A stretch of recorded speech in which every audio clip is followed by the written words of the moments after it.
ये कहानी ममता की है। बचपन से ही घर में ये एहसास दिलाकर पाला गया कि औरतों को बोलने का हक नहीं है।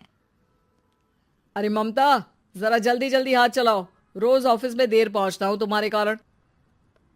लेकिन आपका सारा खाना पैक और तैयार भी है। अरे जबान जितनी चलाती हो उतना अगर हाथ चलाती ना तो शायद घर को अच्छे से मैनेज कर पाती। क्या मतलब है? क्या नहीं मिला आपको? मोजे मोजे कौन देगा? ममता भागकर पति को मोजे देती है। वो हर किसी का ख्याल रखती, लेकिन उसके घर में रोज का रोना लगा रहता। अरे माँ, आज स्कूल में टीचर ने मुझे फीस के लिए डांटा। माँ, मुझे अच्छा नहीं लगता कि स्कूल में फीस के पैसों के लिए मुझे कोई भी बात सुनाए। अरे पर बेटा, ये तो पापा करते हैं ना, सारा ऑनलाइन। मुझे तो इसकी जानकारी भी नहीं है। हाँ हाँ, बना लो बच्चों के सामने मुझे बुरा। अरे करता तो मैं ही हूँ, माना, लेकिन मुझे कोई सपना थोड़ी ना आएगा कि बच्चों की फीस जमा करनी है। अरे बताओगी तो तुम ही ना। ममता की अब ये आदत में शुमार हो चुका था।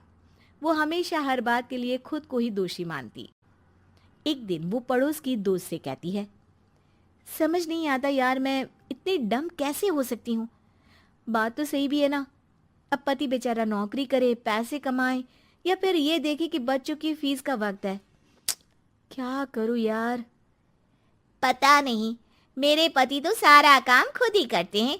वो तो कहते हैं कि तुम थक जाती होगी, सारा दिन घर बाहर बच्चे तो।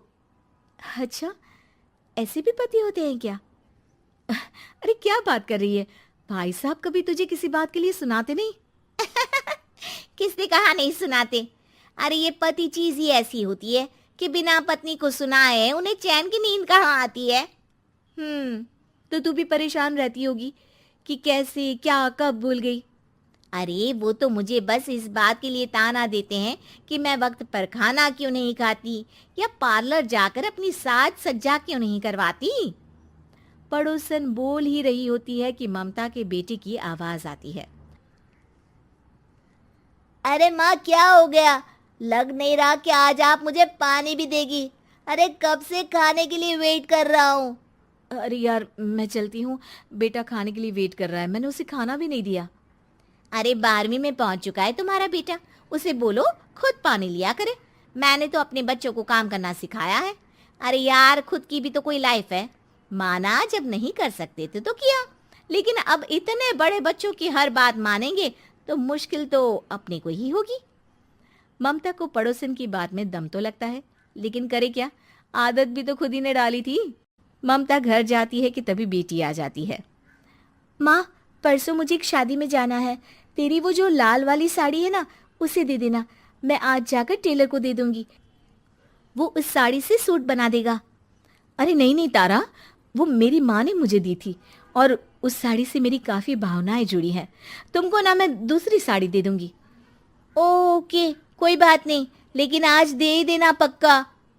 तारा माँ की साड़ी से सूट बनवाकर पार्टी में जाती है, लेकिन जब वो पार्टी से लौटती है, क्या है, मैं तो समझ ही नहीं पा रही हूँ। अरे जब वो साड़ी मांगी थी तो ये छल्ली सी साड़ी क्यों दे दी? मैं ही पागल थी जो इस साड़ी का सूट बनवा लिया मैंने। माँ, जानती भी हो कि कॉलेज में मेरी कितनी हंसी उड़ी। तभी वहां ममता का पति सुनील आ जाता है। अरे गवार औरत, जब बेटी साड़ी मांग रही थी तो दे देती ना। अरे पापा, इनके तो इमोशंस जुड़े थे उस साड़ी से। ममता इतने सब के बाद भी कुछ नहीं बोलती। मेरी बेटी की बेइज्जती हो गई। मैं बिल्कुल बर्दाश्त नहीं कर सकता ये। मैं नहीं चाहता कि मेरी बेटी से कोई भी ज्यादा सुंदर लगे पूरे कॉलेज में। जी, वो पढ़ने में तारा बिल्कुल अच्छी नहीं है, उसकी पढ़ाई पर आप ध्यान दीजिए ना। अच्छा, अब तुम मुझे बताओगी कि मुझे किस पर ध्यान देना और किस पर नहीं। रमेश जैसा ही ये वाक्य पूरा करता है, ममता की बेटी और पति उस पर जोर जोर से हंसते हैं। अरे ठीक है ना, पता ही नहीं चला कि कैसे वक्त इतना बीत गया। अरे कैसे पता चलेगा माँ, हम लोगों के पीछे जो तू बैताल की तरह चिपकी रहती थी, तुझे कैसे वक्त का पता चलता। ममता को पहले सास ससुर, फिर पति और बच्चों की तरफ से इस तरीके की बातें सुनकर उसका मन बहुत दुखी रहता था। एक दिन, सुनो ना, बहुत दिनों से कमर के नीचे बहुत दर्द रहता है। कल मैंने देखा तो एक फोड़ा था। अरे ममता, एक बार अपने पति से बात करो, वो तुम्हारा फोड़ा डॉक्टर को दिखा देंगे। अरे नहीं नहीं, वो तो गुस्सा हो जाएंगे। अरे क्यों गुस्सा हो जाएंगे? तुमको दर्द है? हाँ, लेकिन वो यही बोलेंगे कि ऑफिस जाऊं या फिर तुम्हें लेकर डॉक्टर के पास। तो बेटे से ही बात कर ले। अरे वो तो मैं कर लूं, लेकिन फोड़ा है ऐसी जगह कि उसे बताते मुझे शर्म आएगी। लेकिन कुछ ना कुछ तो करना जरूरी है ना। ऐसे कब तक फोड़े के दर्द से तड़पती रहेगी? अब तो सोच रही हूँ कि इनसे बात कर ही लूं, वरना दर्द के मारे कहीं मर ना जाऊं। लेकिन शाम को, ममता, क्या किया तुमने आज? खाने के डिब्बे में कैसा खाना दिया था? दाल खराब हो गई थी। कब की थी? दाल तो मैंने सुबह ही बनाई थी, खराब कैसे हो गई? अच्छा सुनिए ना, मुझे कहना है कि अरे गरम दाल बंद करोगी तो ऐसा ही होगा ना। बेइज्जती हो गई सबके सामने मेरी। ऑफिस वालों ने ऐसा मजाक उड़ाया कि क्या बोलूं। कल से ठीक से खाना देना है तो देना, वरना खाना देना बंद कर देना। बाहर खा लूंगा मैं। ममता, जो पति से अपनी परेशानी बताने वाली थी, वो अब ये सोचने लगती है कि कल से पति को खाने में क्या दे। अगले दिन ममता थकी थकी सी हालत में, आप लोगों के लिए नाश्ता बना दिया है, खाना बनाने की हिम्मत नहीं है आज तो। रात भर सोकर थक गई है ना, इसीलिए तो खाना नहीं बना सकती। हिम्मत नहीं हो रही है, मैं बस सोने जा रही हूँ। बस मैडम को सोने का बोल दो, फिर देखो कैसे सोती रहती है। माँ, फिर वही पराठा सब्जी। अरे हमारे साथ के दोस्त एक से बढ़कर एक नाश्ता खाना लेकर आते हैं, आप तो बस। सभी घर से निकल जाते हैं, लेकिन जब शाम को बेटा घर आता है तो घर में अंधेरा रहता है। बेटा लाइट जलाता है। क्या माँ, तुम्हारा भी जवाब नहीं है बिजली का बिल बचाने के लिए? वो बोल ही रहा होता है कि सामने माँ जमीन पर लेटी मिलती है। वो उसके पास जाता है। अरे माँ, क्या हो गया माँ? तभी वहां पड़ोसन आती है।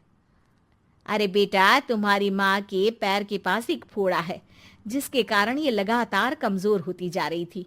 मैंने उसे पहले ही कहा था कि घर में बता दो, लेकिन तुम्हारी माँ किसी को तंग करना नहीं चाहती थी। तभी वहां डॉक्टर आ जाता है। अरे इनके ऑर्गन में दिक्कत है, कोई बात है जो इनके मन में खटक रही है। अरे नहीं नहीं, इसके मन में कोई बात नहीं है। कोई काम है नहीं ना इसके पास, सारा दिन बस घर में ही रहती है।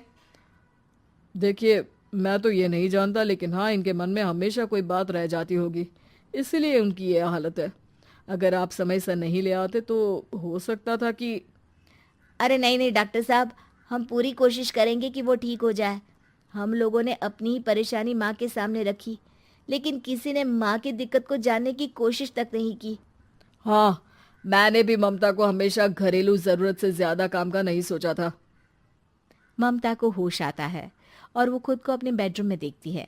वो उठने की कोशिश करती है कि माँ, अब आप नहीं उठेंगी, हम लोग है ना, हम लोग आपको पूरी तरह से खुश रखने की कोशिश करेंगे। अगर आपको हमारी वीडियो पसंद आई है तो प्लीज हमारे चैनल सही राह को लाइक, कमेंट और शेयर करें।